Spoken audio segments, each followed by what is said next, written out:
I'm very, very excited to have Mark here today. And I think you'll be giving us a really interesting new perspective on some of the things that I think many of us don't think about all day long when we think about creating more secure AI systems. So thanks a lot for joining, and the stage is yours. I come from semiconductor community, and it's a little frustrating sometimes to talk to the cryptography people just because they are two different worlds. In a sense, they're opposite worlds. I won't read through the table, but there are many sort of opposite perspectives.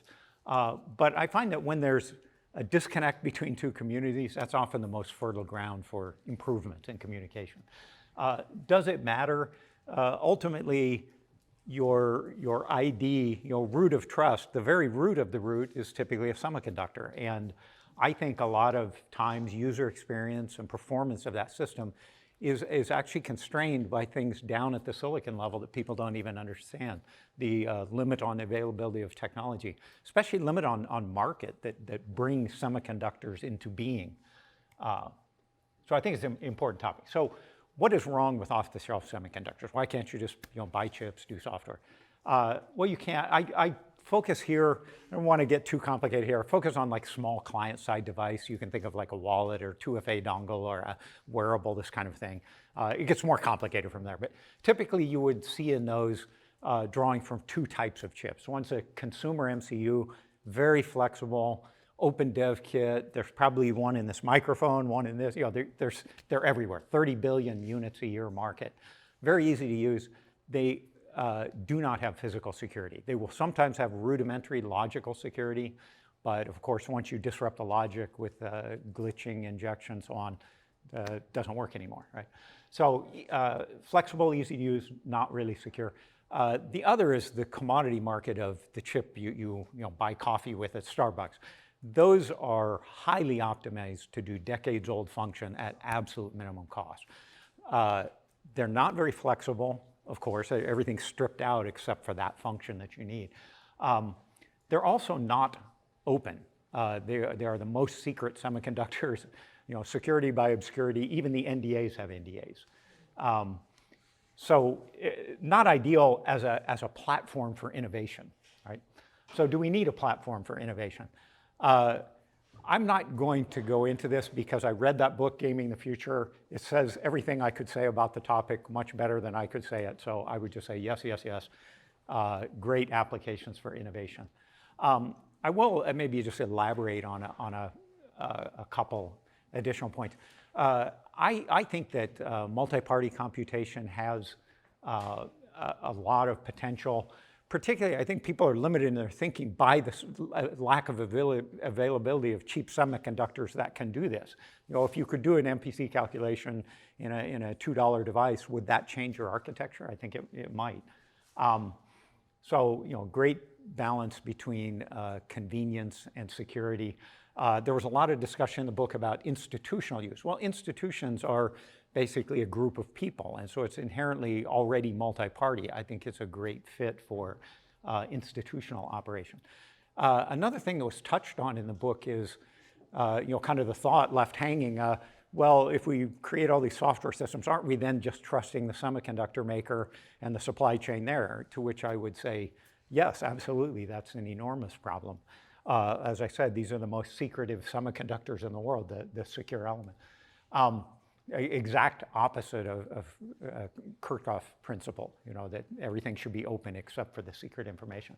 So one thing that we're doing in our product, one of our collaborators and customer is Bunny Huang. I think some of you may know him.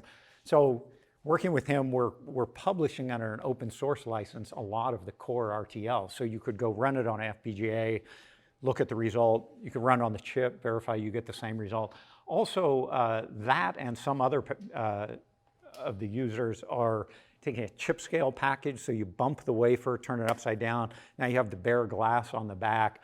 So I put in the references. You can download these from this site. It's transparent to a 1 micron laser, and then by taking various angles, you can kind of get an interference pattern. 22 nanometer semiconductor, you're not going to get down to gate level resolution. It's certainly better than a black rectangle. You have no idea what's inside it. So we're hopefully moving the ball on self-sovereign security.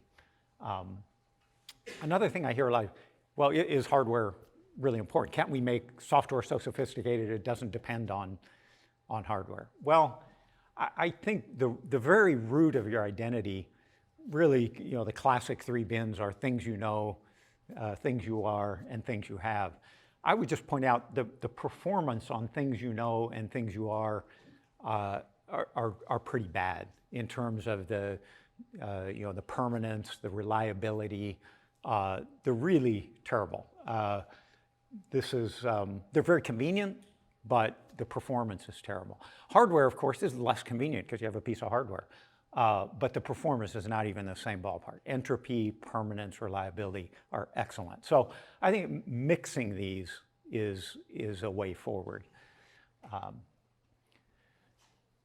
So I'll finish by just saying some headwinds and tailwinds. There have been, continue to be advances in semiconductors. One of the big barriers, and not a lot of people are aware of, the reason, you think, well, why is a security chip coming out of a memory company? One of the biggest barriers has been this floating gate memory only works down to about 40 nanometer. It also can be read with an electron microscope. So when you want to put it with logic, there are newer ways of doing that, including resistive memory. So you can go down to a very advanced node. Advanced node is better at cost, power, size, performance, security. The countermeasures are more effective. Just if you want to do high compute, you need to move forward in semiconductor node. And then, of course, there's a large body of academic progress and ideas. There's a lot of things out there to implement. Those are the tailwinds. Headwinds, the flip side of the academic progress is there's progress on attack in addition to defense. The ones that scare me the most probably are the AI-based attacks, very hard to defend against. I also mentioned this idea of open source hardware. I gave a talk in a different forum. I cited in the references if you want 30 slides on why that is really difficult, both legally, technically. It's not like open source software. We can say the same words, it's not the same thing. There's also certification. People tend to, in hardware, they think, oh, is the chip EAL certified? Well, there's not really processes for certifying cryptographic innovation. I think it's effective. It's not that meaningful, actually. And then lastly, crypto community of cryptographers, fairly anarchistic group. You know this, right? So that's fine, but when you go to build hardware, there's kind of a trade-off between performance of an accelerator or circuit and its generality. A jack of all trades is a master of none. So you can't build something that accelerates every possible idea anybody could have. The other is just market. In other businesses, people get together and create a consensus for market making so that semiconductors will appear. This is not the habit in cryptography. A new idea every day, so it's difficult to create a market. So that's Wonderful. it. Thank you, Mark. Okay. Any questions, comments? So how standards-based are the hardware elements that we're coming to rely on in our phones for cryptographic secret management? And how much of them are secret sauce that the manufacturers keep for themselves? I didn't quite catch that. Yeah, how standards-based are the cryptographic elements we're coming to rely on in our phones? Are those driven primarily by open hardware and open software, or are those very much trade secrets? No, there's, let's say the ways to interface to them are very standard, but most phones would have really these kind of a derivative of the commodity SE chip, which are highly secret. Yeah, so that's usually the base key store. Yeah, not open source at all. The opposite. Are there any efforts to have open source devices like that? Yeah, you can look at Google OpenTitan or Calyptra, or you can look at what we're doing. There are efforts, but like I said, that reference 5 tells you why such efforts are challenged. Right? Okay, wonderful. What is the challenge that you want to give us? Yeah, I would say, I hear people all the time start with, they come up with an elaborate system. Well, it's all based on, but then it's based on your MetaMask ID, or it's based on, an Ethereum smart contract. That makes sense to talk about because those are things you can roll out today. What if you threw that away and said you could do an infinite amount of computation? We'll just start with there. I'll worry about whether it's possible or not. But suppose you could do an infinite amount of computation for zero cost, right? Then how would you store your ID and access it? What is a robust system for identification, recovery, assuming there was hardware available, rather than limiting yourself to the things that are out there today? How do I say this in one sentence? So robust ID system from scratch, I guess I would say. Okay, no small feat here. Yeah. All capabilities all the way down. We just get rid of the idea of people. Start with how you would architect the system, then see, could we do it? All right, wonderful. Thank you so much, Mark.